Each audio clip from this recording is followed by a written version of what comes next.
Thank you very much, sir. I think in our first session, we did a pretty good job in terms of what's happened to you guys, and you can always, you military servants, can hear by our questioning that we're very concerned, and I'm sure the entire Congress would be. I'd like to use this time to talk more about the incident, what actually happened, if it was any recordings, if you took any notes, and anything else you might help to educate us in terms of what we're looking at in line with what this hearing is about. And I think I'll just go down the line here. I think I'd like to do Mr. Pope first, Frascona second, and then we'll have the two servicemen. Mr. Pope. Thank you, Madam Chair.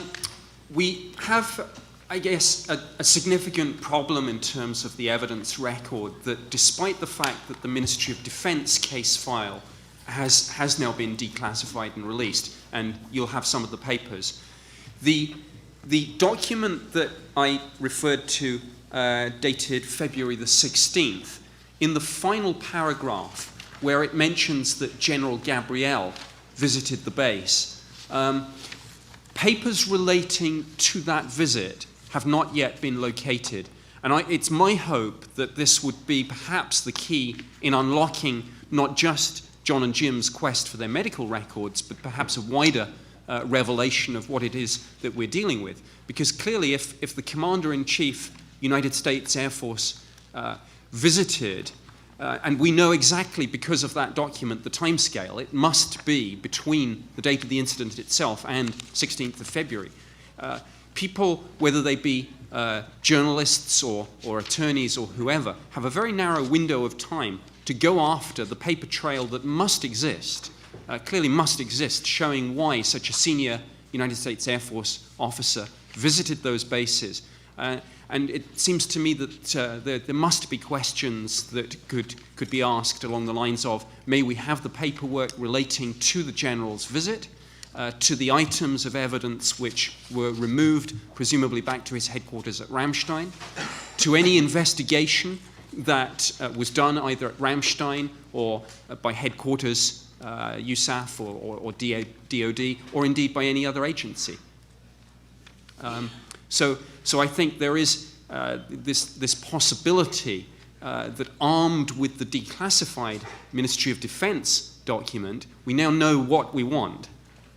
That's a good point. That's a good point. Can you speak a bit about the aircraft itself, the aircraft itself, and if there were any presence of any life, any different things, any in your investigations? Can you share with the committee anything along those lines?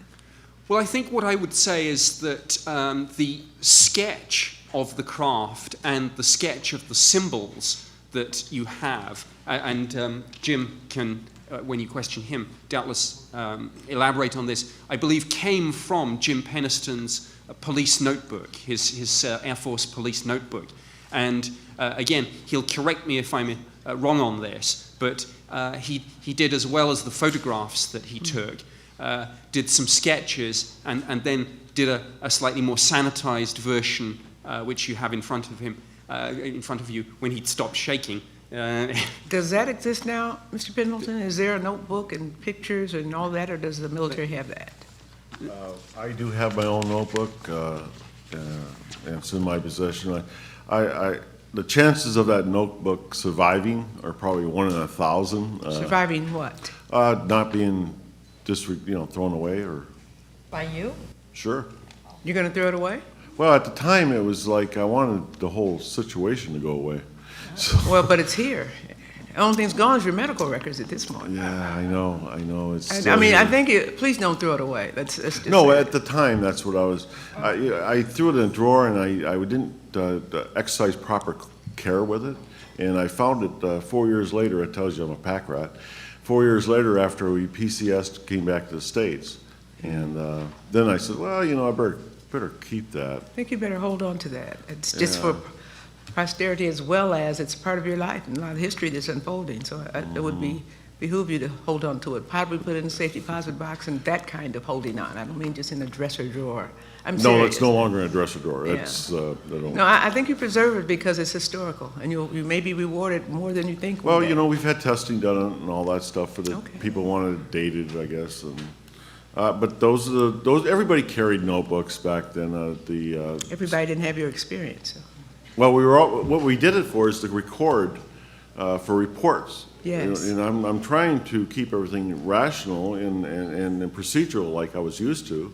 So how am I going to explain all this? I'm writing this down. Exactly, and that's right? required, actually, as you were in charge that night, that you would take as much documentation as you could, so that you can prepare an adequate report. That's how that works, I'm sure. Okay. Mr. Pope, are you done? Yes, thank Okay. you, Madam Chair. Attorney, counselor, anything you want to add? Madam Chair, thank you. I have to say that as far as the importance of the evidence, or what I can say about that is this. The first many years of my legal career was spent as a public defender, and as such, I went to court every day as the underdog, pretty much, and oftentimes didn't have any real evidence in my favor other than human testimony, witness testimony.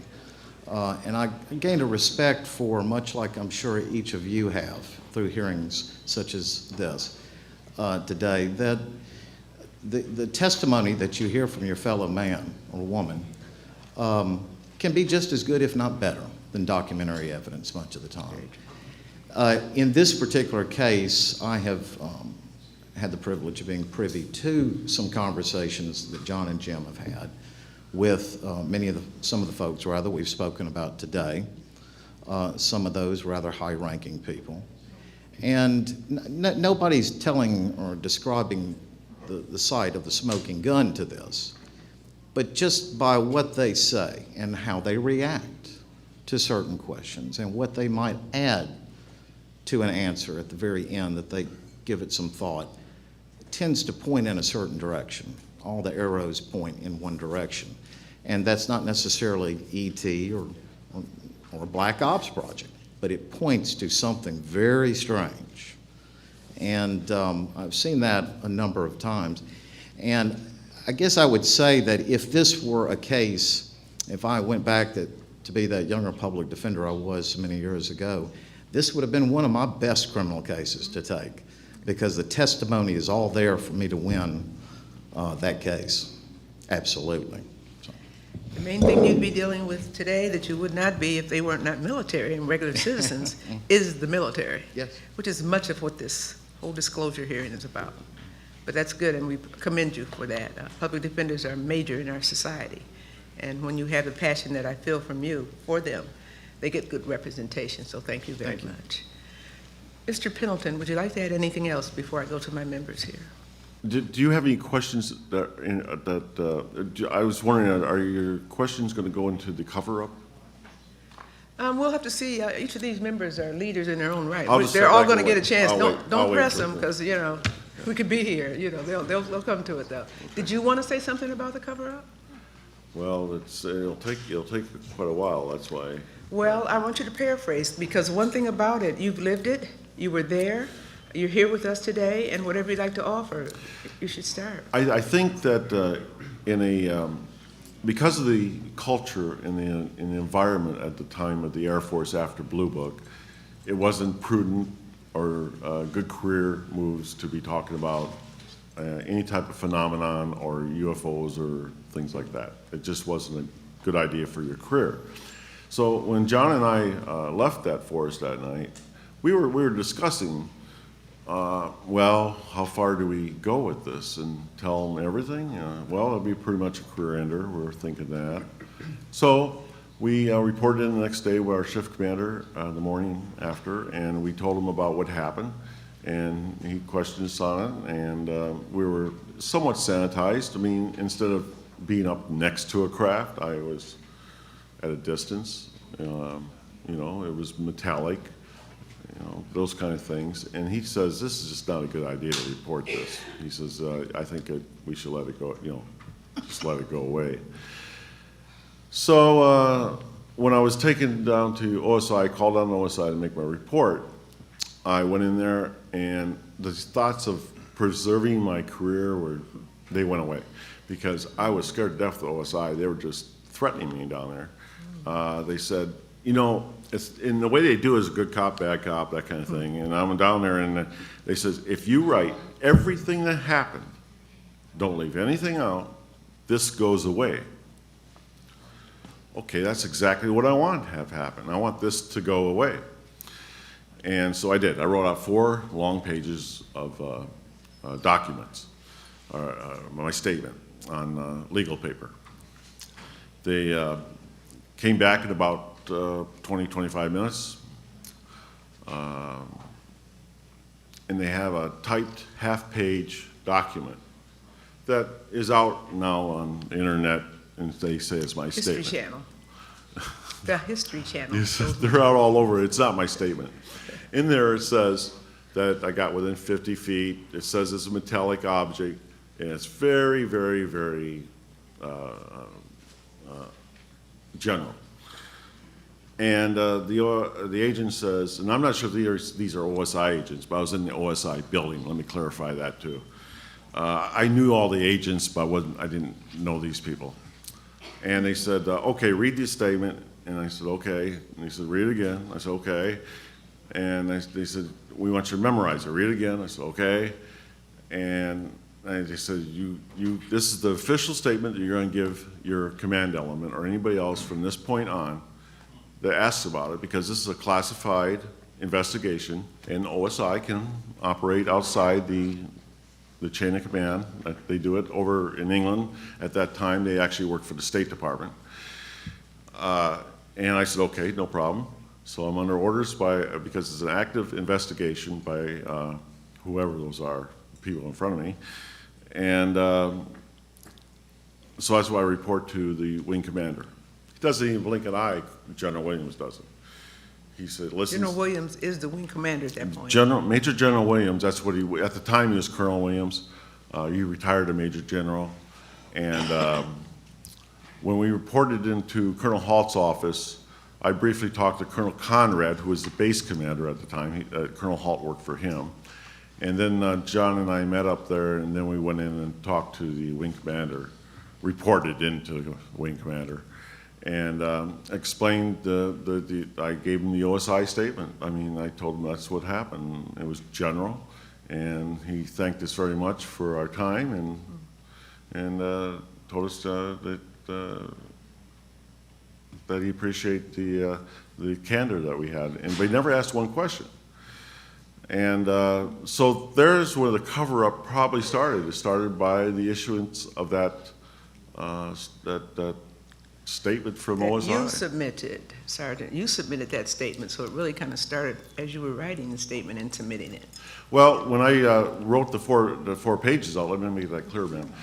When I wrote them out, I was in detail. I wrote down everything. But that wasn't what you submitted. You submitted what they asked you to submit. I gave them everything they wanted. They said, write every detail down. I 4 did. pages? 4 pages. And I wrote the fact about the temperature, about it being on the ground, the glyphs, the notes from my notebook. They were included. I didn't have my notebook there, but all that sure. stuff was included, including the binary code, which I called ones and zeros in because I'm not a math person. And at that And time, did you give that to the wing commander? I gave that at the OSI building. Did you give that to the wing commander? No, no, ma'am. What I gave to the wing commander was the OSI sanitized statement and the one that I was supposed to give him. And why did you not give that one to the wing commander? Because I was under orders because it was, OSI said it was an ongoing investigation and they can work outside the realm of the base commander, wing commander, and everything else like that. And my position is, knew with this and all that, that might have been the beginning of the cover-up. Yes, I Okay, agree. that's all right.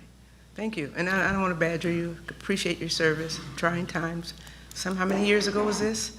This is 80, and this is now 13. That's 23, 33 years ago. So no, that you're still standing in relatively good health. Thank God for that, and we'll see what we can do with you. Thank you, ma'am. Thank you, sir. Mr. Burrows. Yes, ma'am. What stands out to me is the fact that you had an incident take place over 3 nights at the largest TAC fighter wing in the Air Force at the time. You had over 3 flights involved and probably well over 150 personnel that were aware of something going on, whether they were listening to it on the radio, whether they were observing something from their location or were actually up close and personal with whatever was out there. How many times does something come back 3 nights in a row? I've seen very little evidence involving the UFO community where something comes back more than once.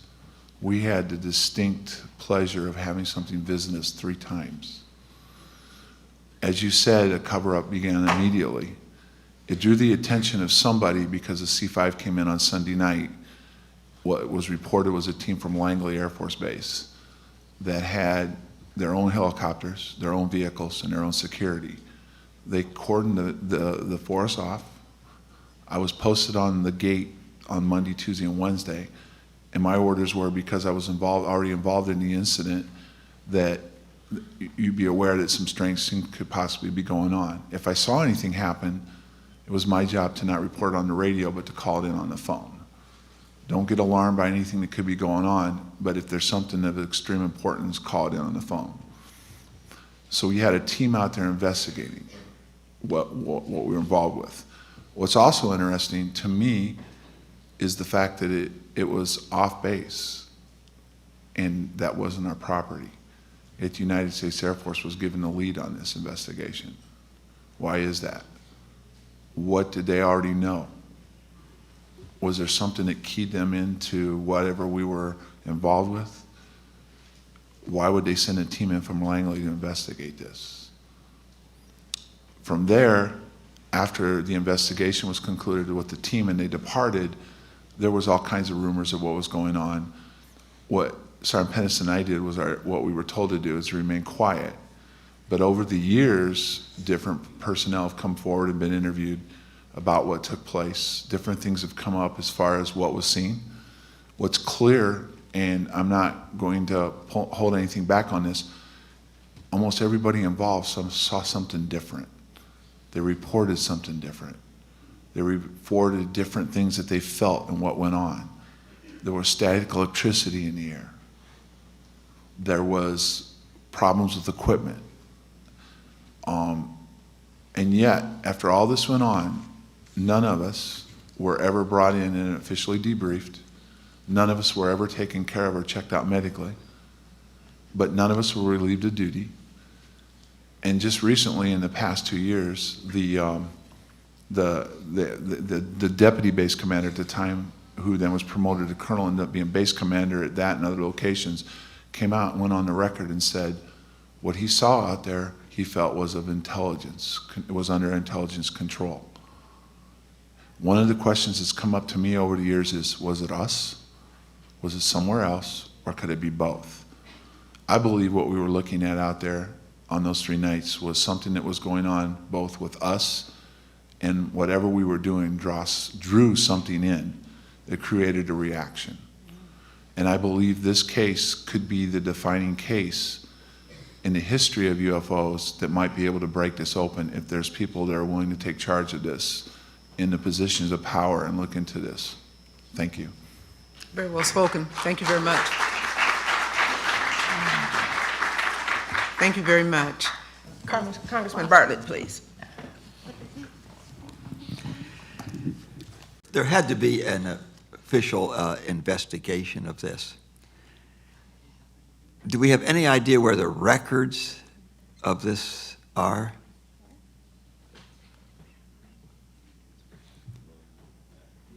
My best assessment, sir, is that the start point was General Gabriel, Commander-in-Chief, United States Air Force in Europe, but whether his staff, after his visit, conducted the investigation, or whether his staff then handed off the investigation to somebody else, I don't know that, sir, but at least having the start point, it should enable Freedom of Information Act requests to say, if you don't have those records, who does? Is it my understanding that when he left, he took with him some of the documentation? Yes, sir. It was the custom and practice of the Deputy Base Commander, Charles Holt, to take with him a handheld cassette recorder on which he documented his thoughts and observations. And it's that tape recording, which is now in the public domain, that is referred to in the document has been taken back to Ramstein. What the document does not say and itemize is what else he took back. But we know, for example, from testimony of others involved, that there were things such as soil samples that went somewhere, samples, I believe, from the damaged trees that were facing this craft, and indeed whatever documentation the general may have taken with him. You were there when the craft took off, sergeants? Yes, sir. Yes, sir. There was no sound, or was there sound? When the craft generated, it did generate more lighting, and that concerned me. I thought, I wasn't sure it was going to explode, or I wasn't really sure about that. So I did take a somewhat defensive position on that. It rose off the ground. With that, it went up to tree level and momentarily hovered, and then took off in the blink of an eye. The things that it didn't do was stuff that it should have done. At least that's what I was hoping at the time. I was hoping for air displacement. All aircraft do that from the engines. I was hoping for aircraft sound. All aircraft do that. I was hoping for those type of things that would occur. One of the things that stopped was, after it reached a certain point, was the static, the feeling of on your clothing and that did stop. It did it with silence. I also made an observation that I figured it was intelligence. I mean, I'm not saying it's manned. It was too small for that. What I'm saying that when a craft will momentarily hover, or an object, and if it turns to the right, that tells me it's intelligent control on it of some kind. A drone doesn't just sit there and go, why bother? It would take off and then go make the flight plan or whatever it wanted to do. So that was odd. And to this day, I have not seen any technology that would even come close to replicating the technology that I observed that night. A matter of fact, if the United States had that kind of technology, you could probably cut your defense budget in half and not have to worry about a thing. I mean, that would be the key of Pax Americana, or whatever, you know, peace under American control. But yeah, that's. Are we going to go back to the cover-up part of it, or I really have some issues with the cover-up. You know, this is your time, Sergeant. We're here we invited you to come to testify, and the members are trying to gain information. I'm going to let him finish, and then I'm going to get back to you, okay? Okay. Relative to the cover-up, it obviously started pretty quickly because you were told to sign an abbreviated, sanitized statement that put you far enough away from the craft that it could be interpreted as hallucination or reflections or something like that. Other than the exchange you had when that sanitized, abbreviated statement was prepared, were you ever interrogated as to the details of what you saw? That's interesting. The only time I consciously remember being interviewed, that's a nice way to put it, at the OSI building was on, I believe it was the Monday after the incident. The incident happened on a weekend. And I believe it was Monday or Tuesday when I was called in there. I remember that, and that's writing out my statement and all that. But under hypnosis in 1994, it's apparently around February 1st of that year, it was noted in the hypnosis that I was taken back into the OSI building, or it could have been the wing intel, I'm not sure, and also interrogated at that point again. And that one was where I was administered sodium pentothal, which is a very graphic thing to watch on film. And additional questions were asked, and additional discoveries were made. Why personally do you think there was an interest in cover-up?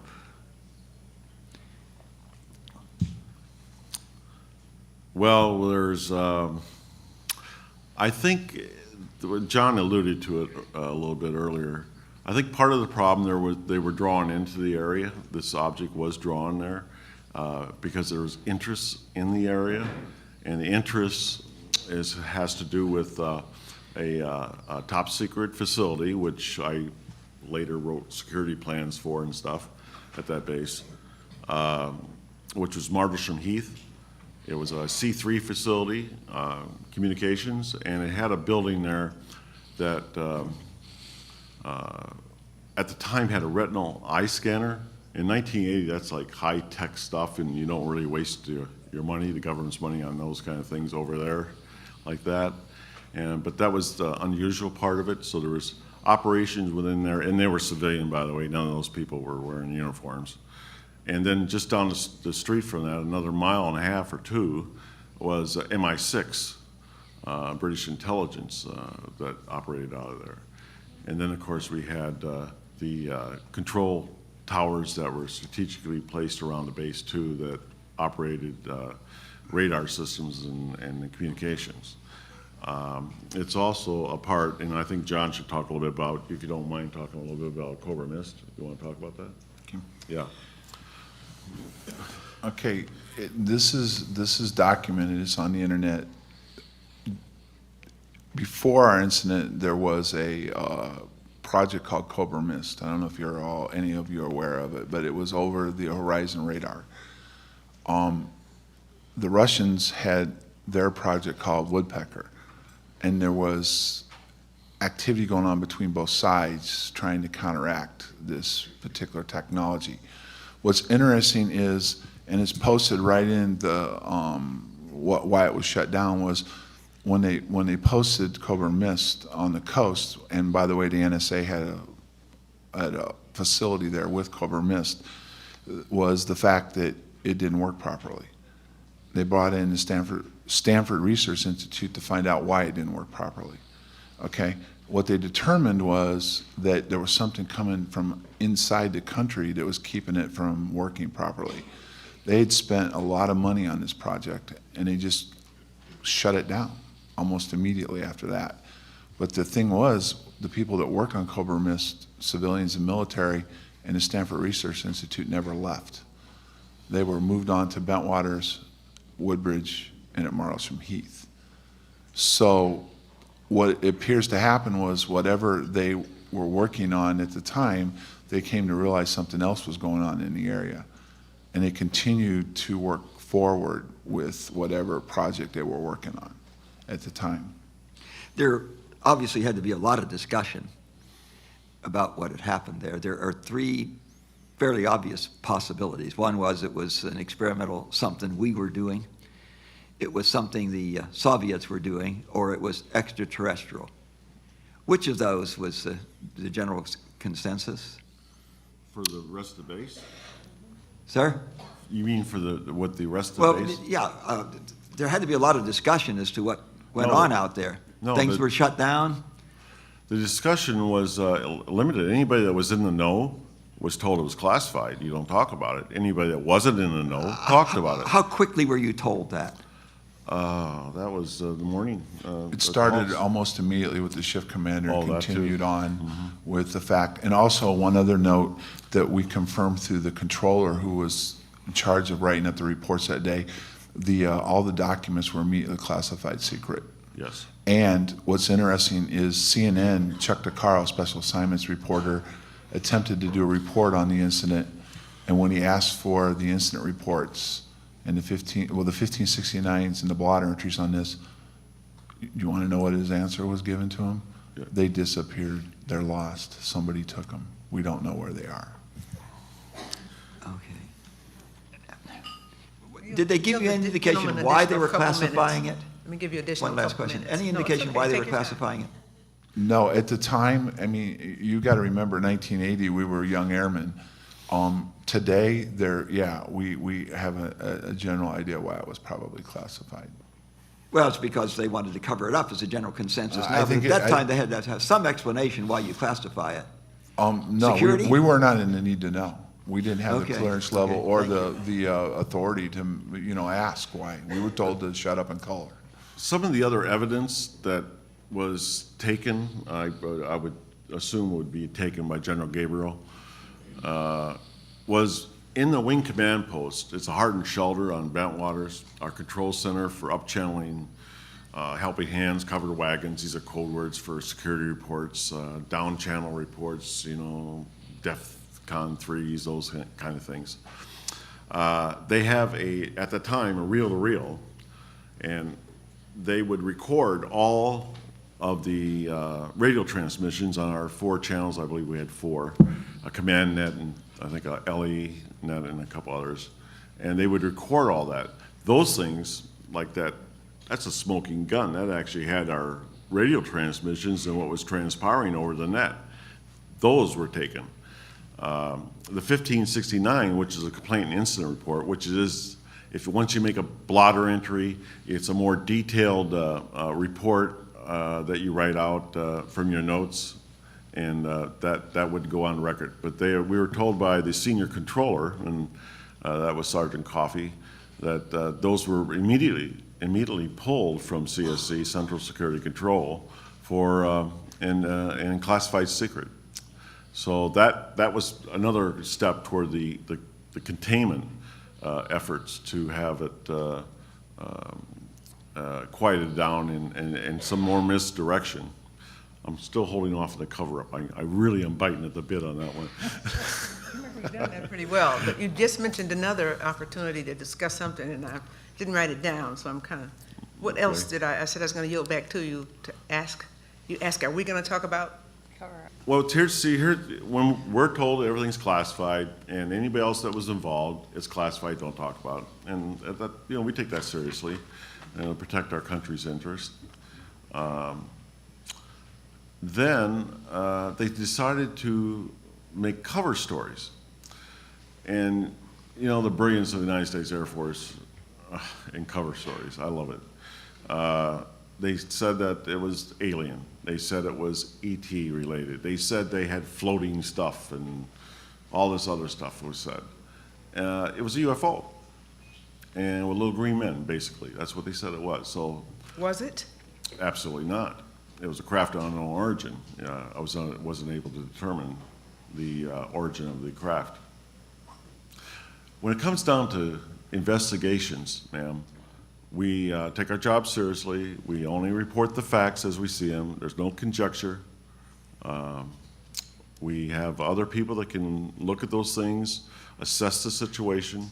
My main threat, my main issue I had that night after, well, I knew it wasn't an aircraft crash. I just said that because we lost contact with a bogey about 15 minutes prior to them reporting it and getting me to the gate. So I was thinking it was more of a security situation out there. And we had around 160, I believe it was 6 squadrons of A-10 tank killers there. We had 10,000 people working on that base live there. We had munition storage, sensitive weapon systems. We had C3 facilities. We had part of the Cobra MIST team that we can't go in those areas. And we had other mission requirements that still remain classified today.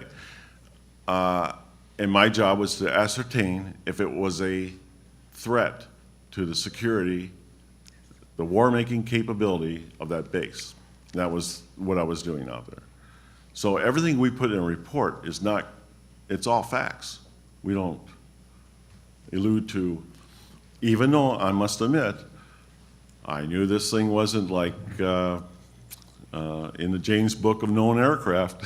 I said it had to be some kind of technology that was beyond what we could produce at the time. I mean, yeah, those thoughts went through my mind. But do I report it as such? No.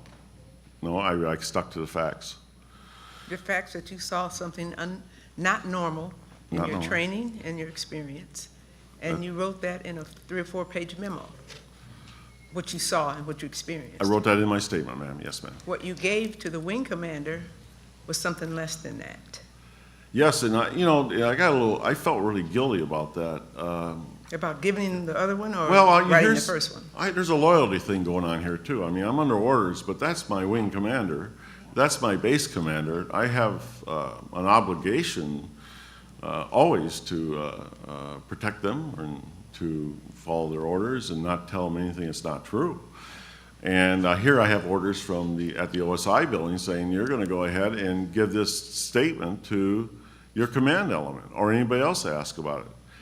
I lived with that for about 31 years, and I had the opportunity to talk to Major General Williams, Gordon Williams, and that was one of the things I brought up, and he says, don't worry about it, following orders.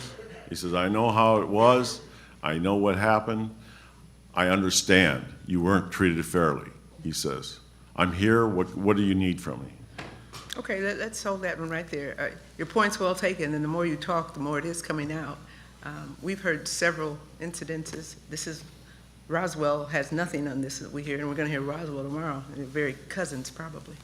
I mean, the incident, sisters, brothers, or whatever. Yeah. But I feel your passion and your pain. And 30 years plus is a long time. And now to be in a situation where you can't get health care because of your, it's way bigger than the two of you, and I know you know that by now. But let us continue to get the information we need to make intelligent decisions. But we're here to work. You're not just going to see us just for the day. Take our names.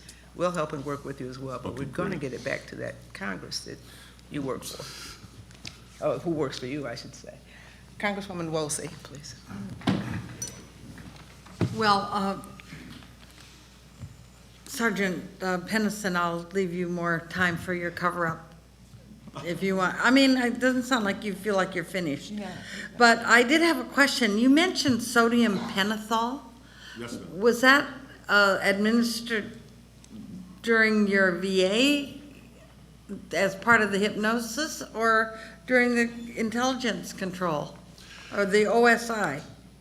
In 1994, when I was out of the service, retired, I went to a therapist, and she put me under that. And that's when you told your story, went way back and told the whole thing that you That's correct, ma'am. Okay. And it said that I had additional visits to the, and being interrogated. And that's where they came out about the sodium pentothal. Not, it wasn't a memory that I had. Oh, so the sodium pentothal was when? According to the hypnosis in 1994, that was done on February 1st, 1981, or thereabout, give or take a few days. During the OSI interrogation? Yes, but I knew all the OSI agents. These individuals were not OSI. They were one American, one was British. Okay, the Nothing interrogation. personal. That seems a little strange. I mean, when didn't that make you feel like you were the guilty one?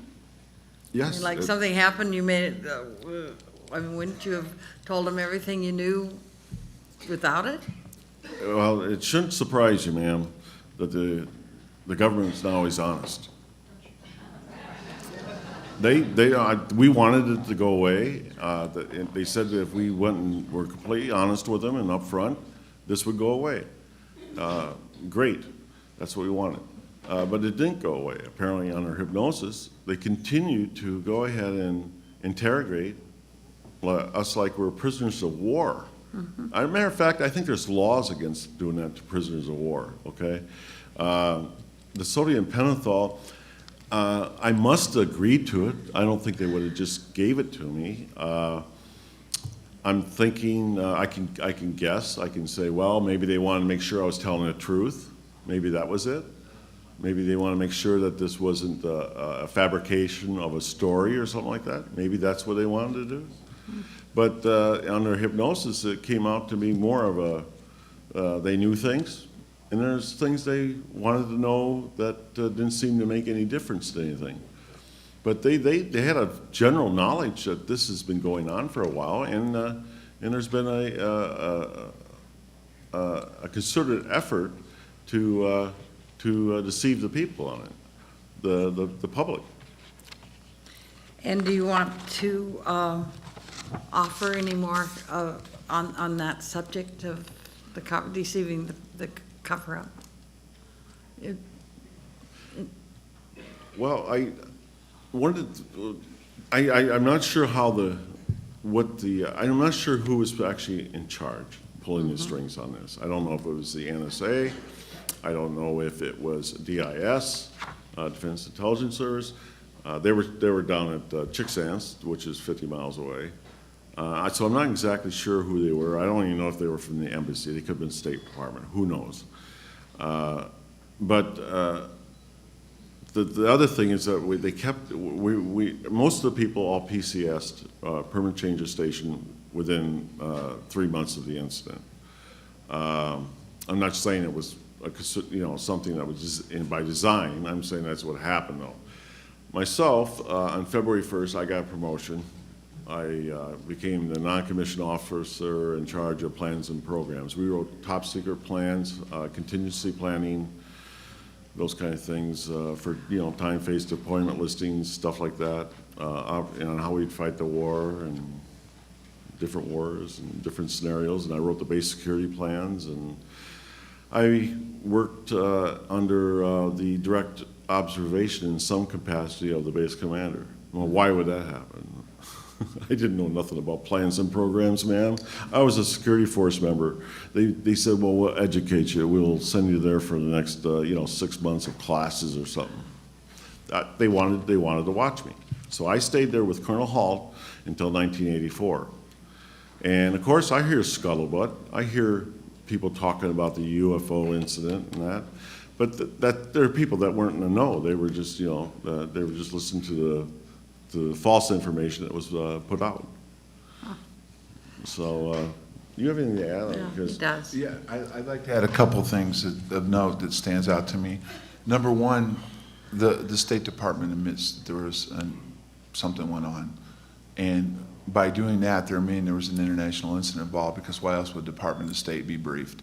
The OSI oversees reports to the Department of State. They don't report to local authorities. In the States, it's a little bit different setup. So immediately the Department of State was briefed on this. Why would they be briefed on this if nothing of significance took place? From that point, I've had the privilege of sitting down face to face with General Williams, Colonel Conrad, and Colonel Halt. Colonel Halt's on the record saying that he was aware that we were brought in and interrogated. He was aware that we were not treated properly and that there was drugs, or in his words, we were messed with. That's where my problem starts with my chain of command. Where were they for us when they knew this was going on, and why didn't they stop it? General Williams, who we had a face-to-face with, said he tried to help us, but when our attorney contacted him and asked if he'd go on the record and do a statement, a sworn subpoena, he said he'd have memory problems. That he would fail to forget, he would have a problem remembering everything that went on. Yeah. Colonel Conrad was most concerned about the fact that Colonel Halt has been on the record on a lot of this stuff. He said he violated the code of conduct by an officer, that basically that he was out there talking about something that should stay quiet and remain classified. We clearly understand the fact that even in your positions, you are given information that's deemed national defense and classified. But what wasn't taken into effect, again, is what I stressed earlier, was a human factor. And does it really matter if what we was deemed classified, and that it needs to be maintained and held back from the general public? Why were we not given the care that we were supposed to receive, and why weren't we at least briefed a little bit on what we were dealing with? Because besides the physical problems, which I have a pacemaker defibrillator in me now at 52, we are still puzzled by what we were dealing with and why it happened to us. I'll yield back. I'm sure I've used all my time. Thank you, gentlemen. Senator Gravel? To your knowledge, were there any nuclear storage facilities within the area? I can neither confirm or nor deny that, sir. Well, what do you mean you can't confirm that? Forget the classification stuff. This is quite a number of years. And just so you're comfortable, I was in CIC in the Army, which is the equivalent of your OSI, and we interface with them greatly. So my question again is, did you have knowledge that there was any storage area, and maybe Mr. Pope can elaborate upon it, that there may have been a Well, he's not conflict? gonna get any answers on me, so you better, Yeah, go ahead, Nick, you can explain. Yeah, the Nick, position. you step forward. You're a foreigner. We're not going to do anything to you. Was there an issue over nuclear storage, and what was being stored? Was it? Well, sir, I checked the position with the Ministry of Defence press office because this is a question that comes up from time to time.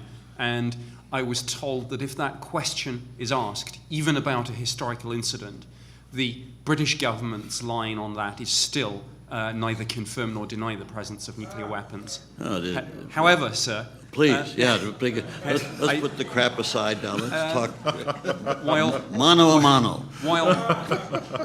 while I can't answer that question, I would refer you to, again, what Lord Hill Norton, as the former Chief of the Defence Staff, which is the UK What did he equivalent say? of the Chairman of the Joint Chiefs. Basically, he said, look, this was a nuclear base. So that's what the Chief of the Defence Staff said, and the Chairman of the Military Yeah, Committee. and you realize that all of that hoopla was over the fact that they didn't want the British people to know that we were storing nukes over there and that they would be reacting to it. That's what this is all about.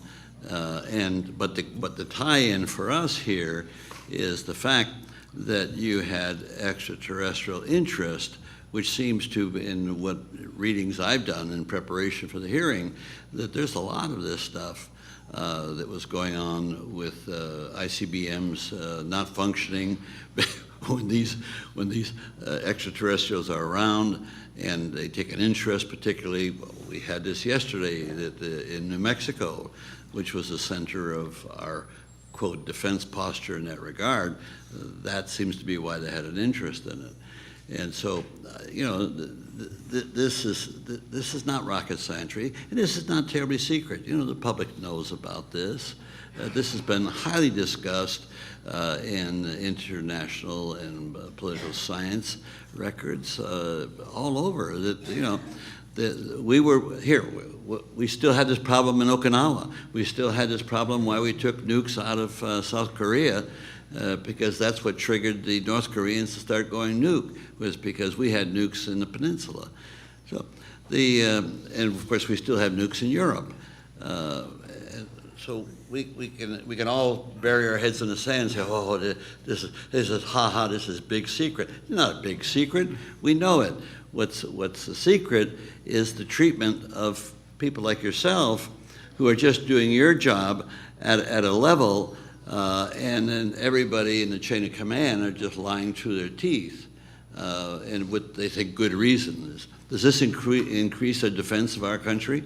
I don't know, But here, you answered my question, so that you didn't have to say it. Somebody else said it of record that there were nukes in. But I don't know about the others, but I certainly knew about it, and I've been out of office for 40 years. Now. Let me reiterate. Is there anything you want to fess up that you'll feel comfortable with and sleep better tonight if you tell us? Because there's no danger to you. Trust me, there is no danger to you in this regard. You're out of the service. I don't know what you signed when you're there, but you have a moral responsibility, like anybody else, to tell the truth or share your knowledge with us, because that's what we're all trying to get to, is a level of knowledge to the public so that there'll be a reaction. Let me just intervene right here, Senator. Contrary to some of the things that you said, and we do want the truth as much as we can get it, but what we don't want to jeopardize anybody's safety or anything else. Benefits included. So I think we're going to leave that chain of thought right there and let it just lay, because what I don't want to see, and as members of Congress, we have a classification, but there are 2 or 3 levels over us that we don't have. So you need to know that as well. There's different levels of, and I don't, whatever you said 35 years ago, and that oath you took and signed that paper and gave them this instead of that, I think we've heard that. We've worked that enough today. But I want you to continue, but just go somewhere Well, else. but let me dispute that a little bit, Congressman. Okay. First off, as far as I'm concerned, the members of Congress have the highest degree of classification of what's secret. Now, I'm not talking about order of battle, where troops are put at risk because somebody blabs about something. But when I'm talking about, here, I'll give you an example. I had Edward Teller, I was a senator for 30 days. Edward Teller is sitting in my office, and I barely passed Physics 101. And here's this awesome person, Edward Teller, trying to persuade me on an ABM system. And all I could think of was, when I'm listening to him talk, was that he probably knows more than I will ever know, or he's forgotten more than I will ever know on physics and the bomb and the nuclear stuff. But I'll tell you, I'm equal to him or to superior to him in the determination of whether we will use the bomb, period. And that goes for the members of Congress. And so when we talk about that we're bound by secrecy, let me tell you again, there's a Supreme Court decision, 1972, that any member of Congress can release any information on any subject of any classification level. I don't care if it's cosmic and cannot be questioned in any other location. That is the law of the land based on the Constitution and a Supreme Court backup decision on it. So we may have our differences in that regard, but I'll be happy to terminate it on that. But let me again, if you want to share something that you're feeling uncomfortable about the secrecy, the cover-up, please feel free to do so. But if you don't feel comfortable about doing that, fine, I understand. All I can say, sir, is I believe we're going to continue with our quest. We believe we will expose more things as we go along, things that we can verify as factual, and we promise you anything that we come up with will be made available to you to help us. Great. Okay. Thank you very much. And thank you. Thank you, Madam Chair. Senator. You're very welcome. Congressman Cook has just asked for a brief moment. Let me give him a minute, please. I would just like 30 seconds. I appreciate the chair's indulgence to one of the senators I respect more than any. I was a fan of him when I was in college. It was Senator Gravel here. He's a wonderful man. But I would take on what he said. I think there is some danger to you in going beyond what might be protected from a member, from our standpoint as former members of Congress or even as members of Congress. You may not have those same protections. So I advise you to listen to Mr. Frasconia on these kinds of questions rather than any one of us who are not experts on this. But you don't, you guys still have oaths of office. We understand that. And oaths of... Points well taken. Well taken. Thank you very much. Congresswoman. Yes, thank you, Madam Chair. Very quickly, how many people, when I first heard you speak about this object that lit up the sky and that you observed and touched, how many people knew about that? Was that reported in the press? You're near a base. Was there a lot of members that at your base that knew about this? There was quite a few people at the base that knew about it, the people that had the need to know. There's other people that seen stuff in the sky. Right. There had to be somebody. If it came from the sky, somebody had to see it. There's a civilian, and he's been on record. His name is Jerry Harris. Okay. He lived just off base, and of course, I got to talk to him a number of years later, and he says, well, I noticed stuff was going on. He says, I seen, this light over the canopy of light over the forest. He says, then I seen all this activity. And I think they were talking about the third night with John. I'm not sure. And he says, he said, it was all unusual stuff, he says. And so there was concern. And then he also worked, I guess he had a car shop. He worked on automotive stuff. And people from the base used that. And of course, the scuttlebutt, which was running amok, about some kind of UFO, and that was actually the cover story. Right. Has been seen, and they just started to put more of those stories out, and I think that's what deflated the situation with the civilian population, because we were close with our British neighbors there. I mean, that they would not, they heard things like we visited pubs, we went to the, local economy, we did all that stuff. So there was chatter going on, I'm sure. And, unfortunately, what the chatter they were hearing was not true. It was a cover. And one of the interesting part about it, and is it came out in Sky, whatever book that was, Sky something, Sky Crash? Yeah, there was 3 British investigators that was investigating it initially in '83, and one of the things they talk about in it, first of all, is what happened, and it's the cover story. They don't even know they're talking about the cover story. It's hilarious, but it was good containment. I mean, it was working well. Then in '83, the News of the World, I had a disgruntled airman apparently talk to them, and they put that story out, and. That was the cover story. I mean, it wasn't the right story, so it worked. It worked well. And then the other thing is, I got asked downtown about, hey, tell us about that situation out at the base. What situation out at the base? And I'm really good at evasive stuff. I said, what, the POL trucks or what? Or the plane that came in, or what are you talking about? No, about your wing commander talking to the UFO people. That's the stuff they would say. I mean, it's all cover. So we had that kind of chatter, and after a while, it's just it's a laughable situation for people. But were you the only 2 that actually saw it and touched it? No, ma'am. That was well, we had the full security flight working that night, and we had the full law enforcement. And the difference between security and law enforcement: security protects the priority A, B, and C resources of the base, the operational war-making stuff. Law enforcement, well, they're like the police for the base. They do domestics and things like that. And there was approximately about 60 of them. It could have been 80 on some nights. We were transitioning earlier from the F4s there to the A10s, so there was still some overages in people. So. But totally on both the 2 nights, I would say it's more like 160 people, trained observers, security force members.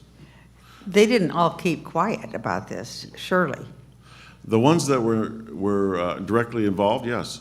Okay. That's how it works, ma'am. Orders, and you follow orders. I mean,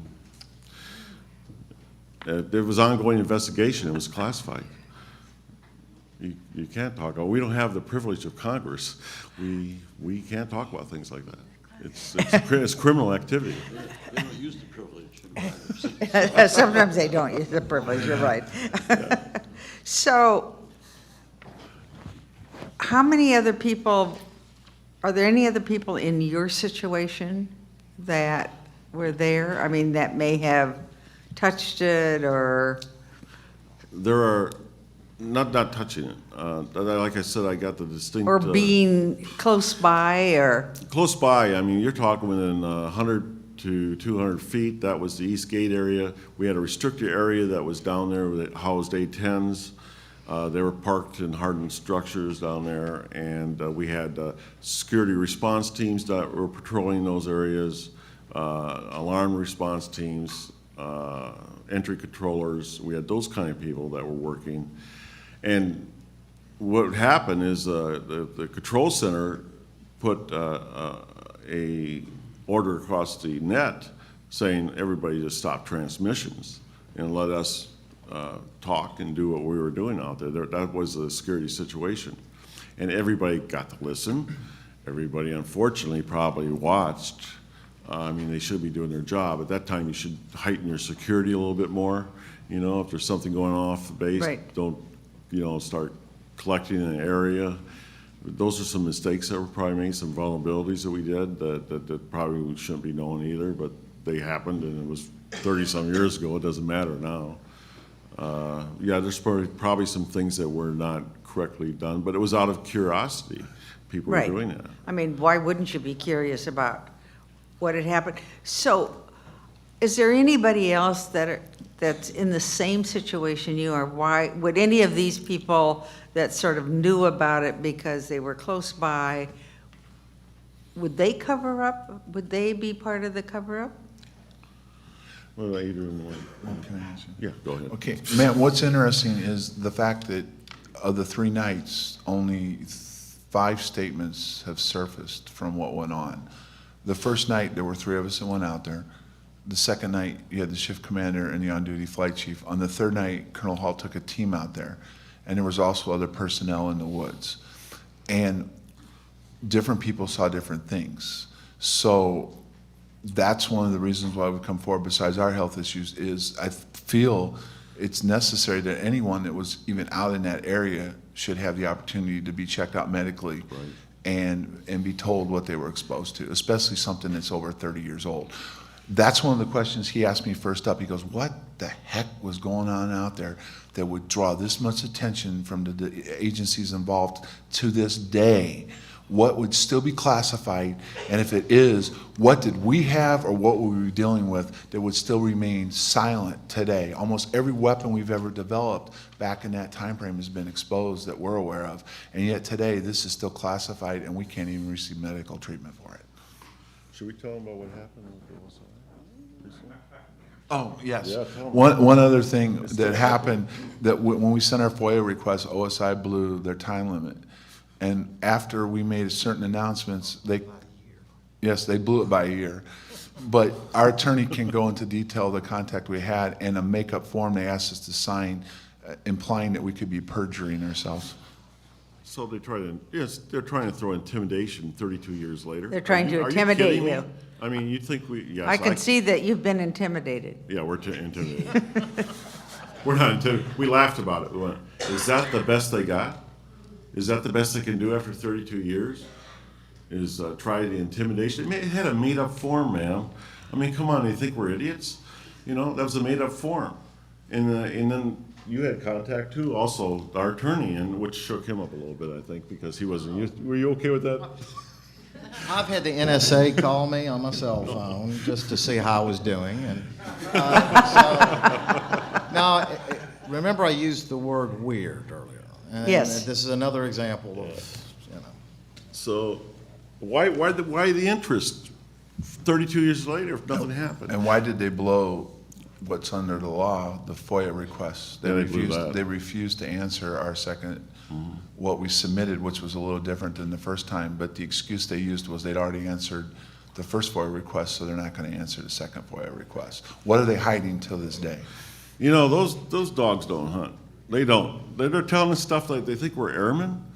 I mean, like, just 2 years, 5 years in. Oh, no, we're grown men. That stuff, like, is not going to work with us. And you think we're going to, I'll make the record clear, we're not going to sit back and take anything from the United States government right now at this point. I mean, we're here to go ahead and clear this up the best we can and to get answers. This is a step in the process. And this is not over. This is not over for John and I. I mean, we're going to continue to do that. Once we achieve what we want to achieve, we're going to go off radar. You'll never hear from us again. Never hear from us again. We'll be off radar. And that's what we want to have happen. That's all we ever wanted to have happen. We wanted it to go away. You want those questions answered, which you deserve. Yes, and I think if we didn't have the Excuse me, caveats. just one moment for the record. We'll yield the, Congresswoman, 2 more minutes, please.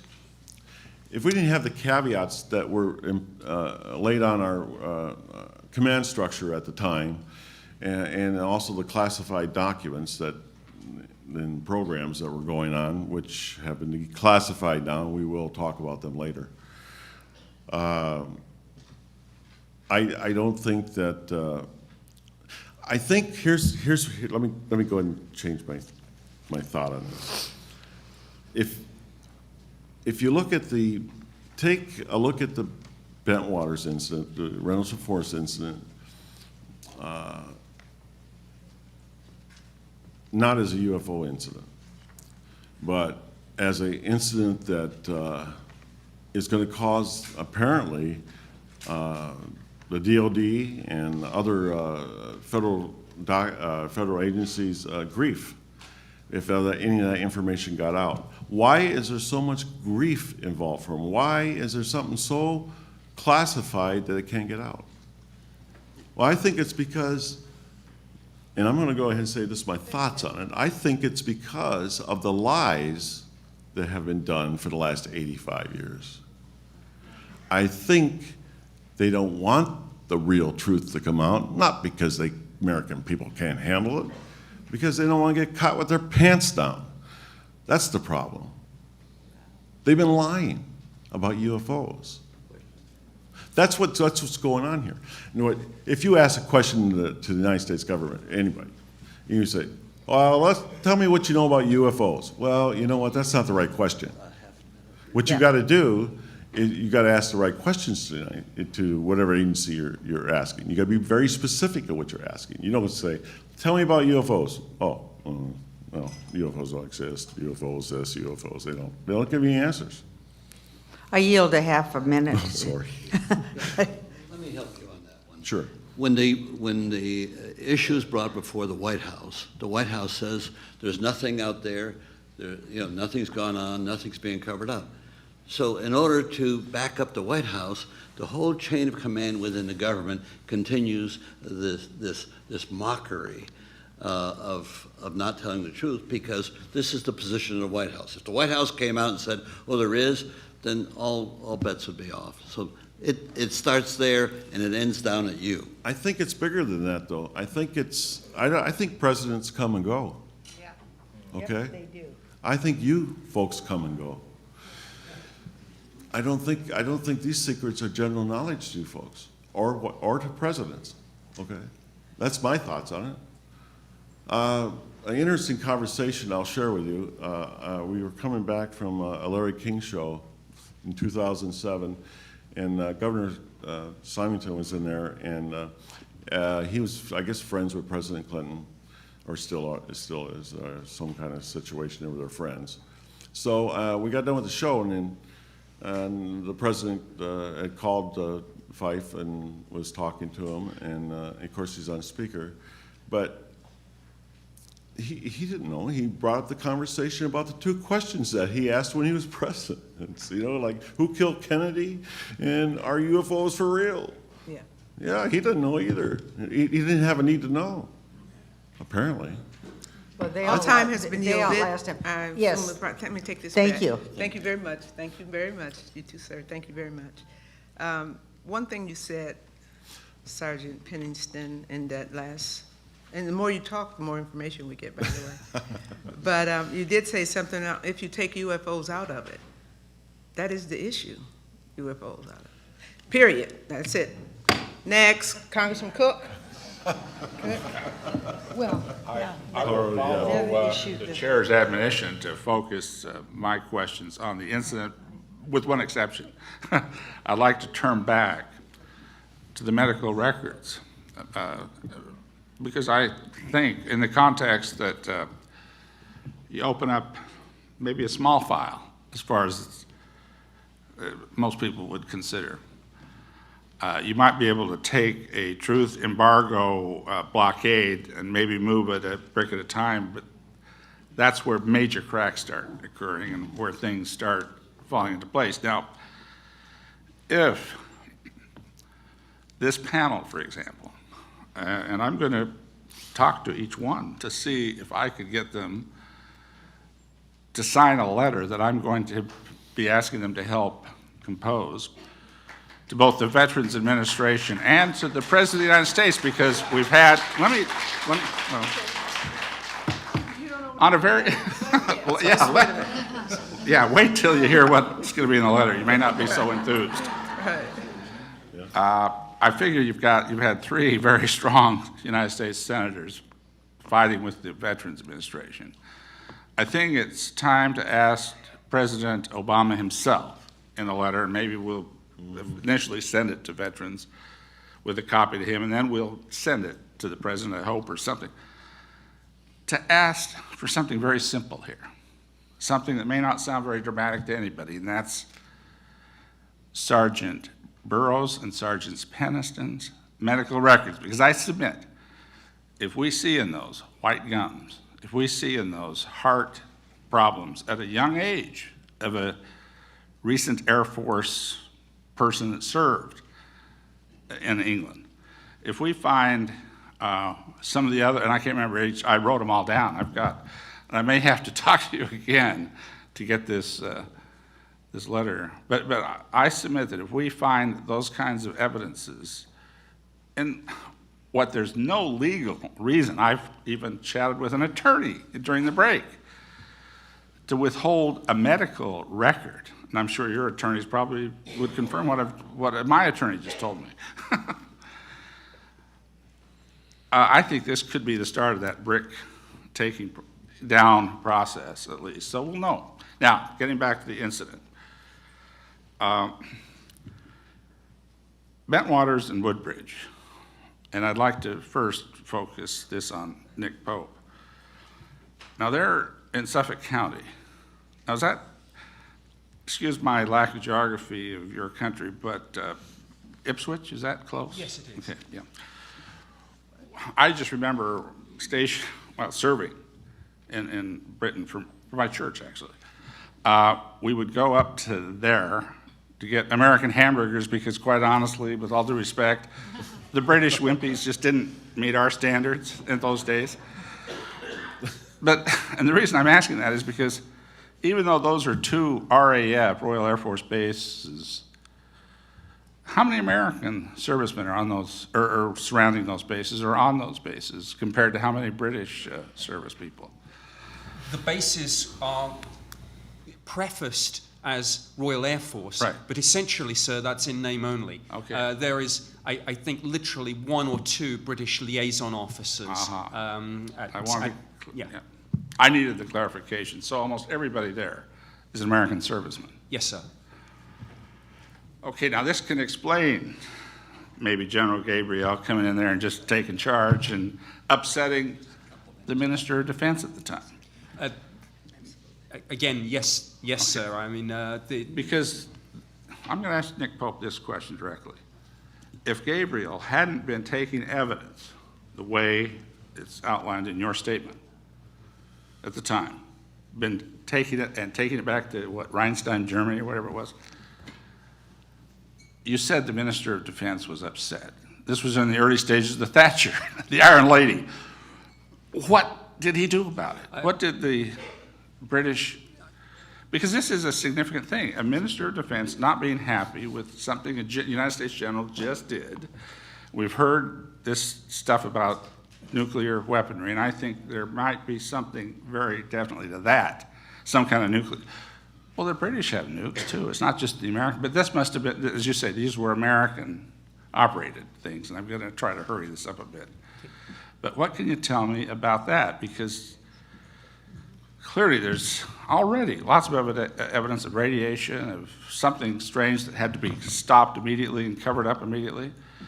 Doesn't necessarily mean UFO, as Mr. Peniston has absolutely told us. But give us just a little more detail so that we can get a sense of why so quickly. And I just take a minute because I've got a lot, I still have to get into the incident itself. I've only got a few minutes left. Okay, firstly, I apologize if I have inadvertently misled anyone on this point. I meant to say that the Ministry of Defense was corporately upset about this, not the minister personally. But to just expand on that point, clearly America was always regarded by us in the Ministry of Defense as the senior partner within NATO. And there was, I think, the best way I can characterize a sort of unwritten don't criticize the Americans rule.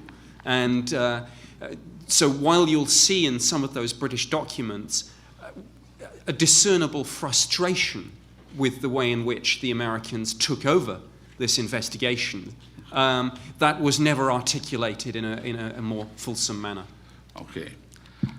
Anyway, there is a very strong suspicion of nuclear weaponry information exchange or something going on here, but we don't know. But the question I have for Sergeant Peniston here, these two submittals to us today. My understanding is you drew this. Yes, sir. When was this first given, after, when did you draw this, first of all?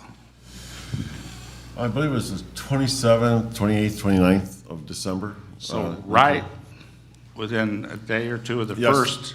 Yes. Okay. And what about this? That was drawn last year. The one in my notebook is too, it's too squiggly. I mean, I'm writing it freehand, and I was nervous. And so I cleaned it up to show exactly what it looked like, and that's what it looked like, except. But this that- is in the notebook that you did not throw away, am I right? No, this book is, I still have it. Okay. And you have to verify that. The circular object at the bottom of it is Yes. actually on the top, on the notes I have, and that's where it was on the craft, so. Okay, that's what I wanted to ask you next, but you answered it. This was what you believe, and in the original notebook that this came from was done at the same Central Time? Right. And you Real say time. December of The 80. the notebook was written in real time, sir, Okay. at the time. Okay, so, and you say this was on the craft? That's my observations and part of my report, yes. So when did anybody that's superior to you in the Air Force or anybody in the United States government at all see these initially? When did you first submit these? The drawing, the rough drawing of the craft was done for OSI. It says right on there, OSI. Oh, okay, yeah, but, well, I can't read it too well. That's a small Well, it's print. I can't read whether it's 29th or 21st or, You're right. but that's, okay, so it was in December. Mm-hmm. And I take it this was not submitted at that time, No. unless you submitted the The notebook. glyphs somehow. were not, that was strange because they, in the interview, I wrote down, I said there was glyphs. I said, you want to see what the glyphs looked like? They didn't care about it. They knew. That's what I thought. Okay. Yeah. Let's see, I have another minute. Okay. Well, let me ask you then, who do you recall or what title of the person that you submitted this to and what were their reactions? OSI does not wear uniforms. Their ranks are restricted. Okay. But like I said, they had to be from another base, or they either probably had to be State Department. The odd part, When you said they had to be, was there a requirement or is that what your perception is? no, OSI Yeah. doesn't work for the Wing Commander or Air Force or anything like that over there. Yeah. And when they were in the overseas capacity in England, they work for the State Department in London, working out of London. That's who they're. So this is why you're saying the State Department knew full well what you were saying within days of when you said it, or when you first described it to your own. Right, and also with Mr. Pope, there's backup on how fast the MOD started investigating it too, though with other people coming out there. I mean, in a matter of days, there's people out there investigating it.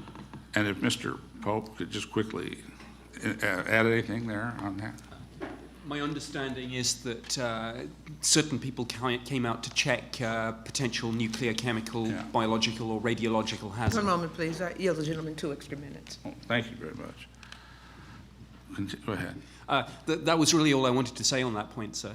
Oh, okay. My understanding, again, as I say, is that it was the potential hazard that was of interest, and really the potential NBC hazard. Okay.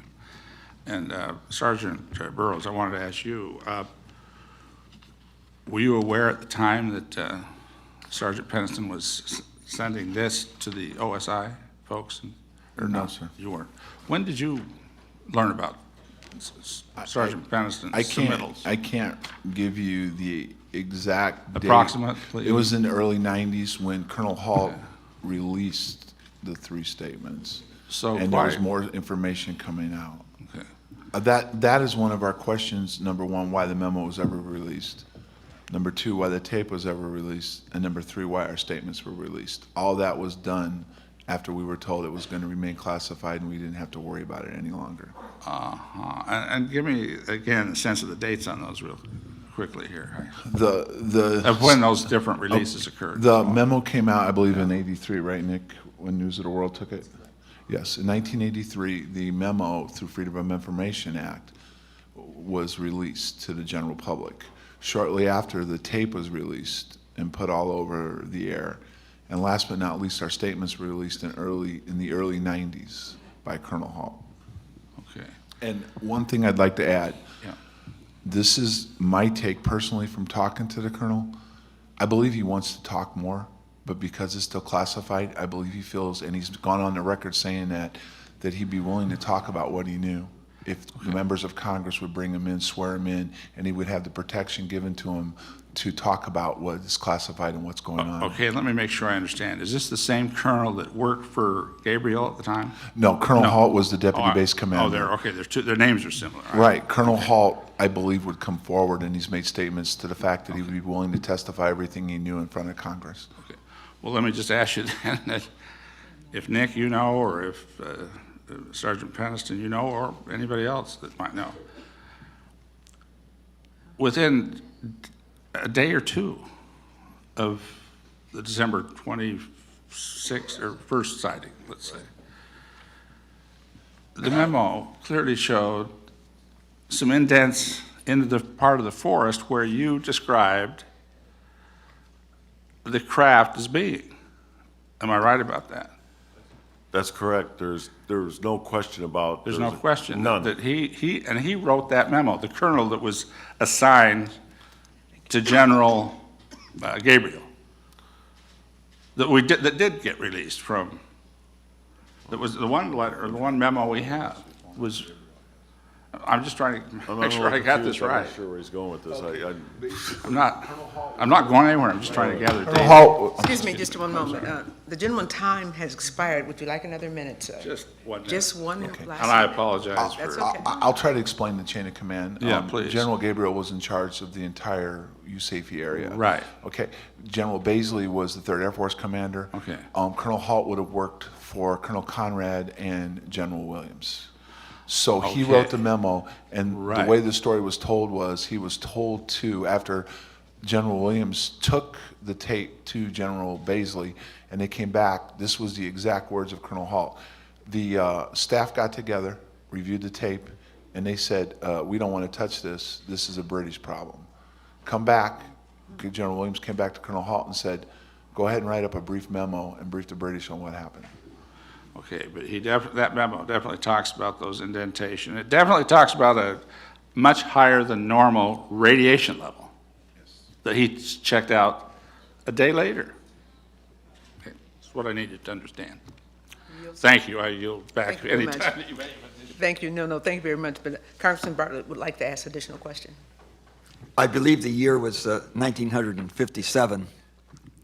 I was at an American Physiological Society meeting. I had just come off of 4 years of teaching medical school. I was now a young PhD and a very serious basic researcher working at the National Institutes of Health.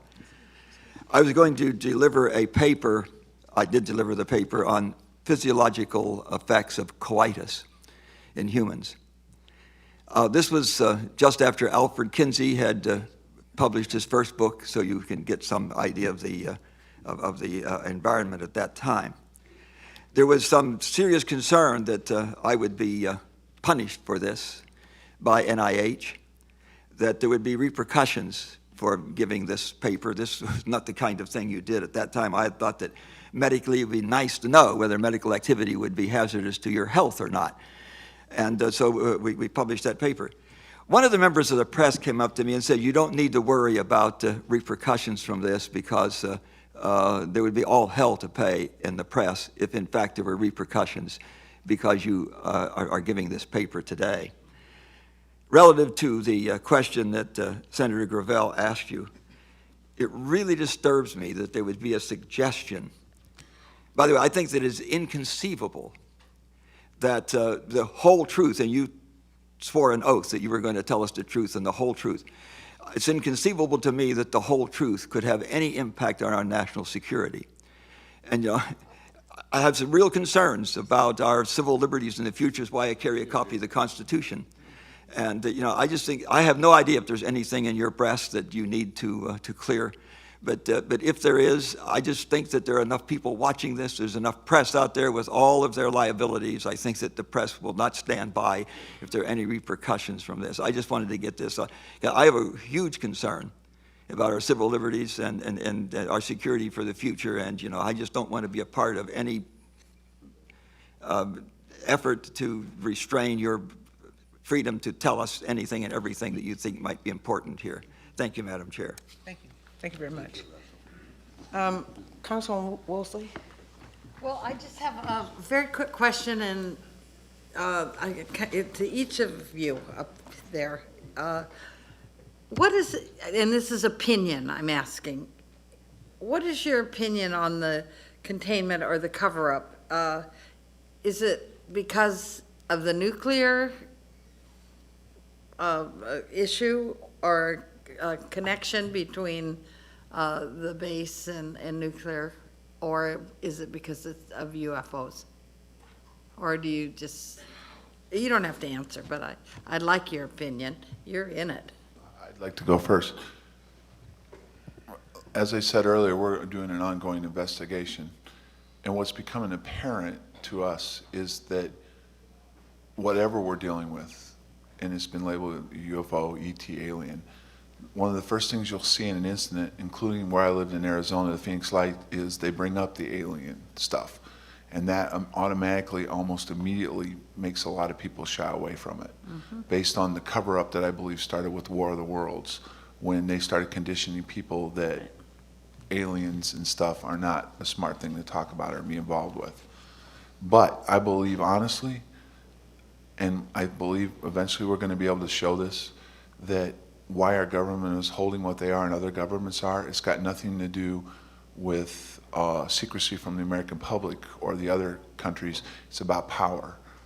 If you look at what the capabilities that we saw out there that night are, would you not believe that there would be a race by every government of the world to try to take that technology and use it for one thing, which is we're all good at in this world, is war-making capabilities and to control people and countries. And I believe in my heart that it will be eventually exposed that it is somewhat of national defense, but ultimately we, as a society and a world, we need to get away from that. But that's what's going on with this. It's being covered up because everybody's in a race to try to take this technology and use it against each other. Thank you. Everybody's good? Okay, the committee will stand adjourned until after lunch at 1:45. Thank you.